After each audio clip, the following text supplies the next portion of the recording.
សម្រាប់បងអ្នកខេត្តតាកែវឬក៏25ខេត្តក្រុងជាពិសេសបងដែលធ្វើការនៅក្នុងរោងចក្រទូទាំងខេត្តតាកែវតែម្ដងជឿហ៎ថាមានតែ$2អាចដកម៉ូតូពីខាងក្រោយខ្នងខ្ញុំនេះយកទៅប្រើបានគ្រប់ប្រភេទតែម្ដង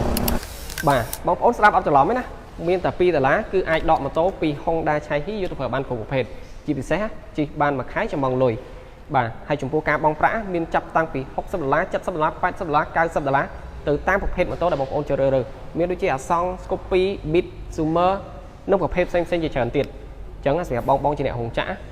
ដែលចង់បានម៉ូតូជិះចង់បានការបងប្រាក់សមរម្យបងប្អូនអាចអញ្ជើញមកហាងលក់ម៉ូតូ Honda Chaihi បានចំណាយតែ$2អាចយកម៉ូតូទៅជិះបានហើយអញ្ចឹងលក្ខខណ្ឌដាក់ឯកសារគឺបងប្អូនអាចដាក់តាមអនឡាញឆាត Honda Chaihi ផ្ទាល់ក៏បានអញ្ជើញមកដល់ទីតាំងផ្ទាល់ក៏បាននៅខាងជើងផ្សារអង្គរសោមជាប់នឹងធនាគារ AC ដែរហើយចំពោះលក្ខខណ្ឌឯកសារបងជាអ្នករោងចក្រត្រូវការតែអត្តសញ្ញាណប័ណ្ណមួយសៀវភៅគ្រួសារមួយកាតការងារមួយនិងចុងស្លឹកបើកលុយមួយជាពិសេសមួយទៀតបើសិនជាបងបើកតាមរយៈធនាគារសិក្សាតែ3ម៉ោងឯងដឹងលទ្ធផលបានម៉ូតូហើយ